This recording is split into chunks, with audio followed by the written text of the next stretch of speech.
कविता दा शीर्षक क्या मिलना है फिकरां च। कि क्या मिलना है फिकरां च, बहना चाहिदा मित्तरां च। क्या मिलना है फिकरां च, बहना चाहिदा मित्तरां च। एक भी दिखा 100 बनी जांदा, जालू बहंदा सिफरां च।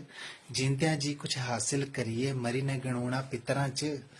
कने तंदां जोड़ी कपड़ा बनिया, थान नहीं मिलदा कितरां च।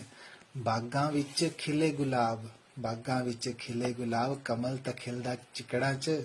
कने रज्जिओ ढिड नखरियां करदे, भुखियां जो धरैंस टिकड़ां च। कने अम्मा फफड़े करी न दस्से, बापू दा प्यार छितरां च। अम्मा फफड़े करी न दस्से, बापू दा प्यार छितरां च। कने दिन च जो खुशबू मिलदी है, मिलदी नहीं है इतरां च। कने मास्टरा चलदे रहना पौंदा, मास्टरा चलदे रहना पौंदा, टिकना औखा शिखरां च, टिकना औखा शिखरां च। कने क्या मिलना है फिकरां च, बहना चाहिदा मित्तरां च, बहना चाहिदा मित्तरां च। धन्यवाद। शुभ रात्रि।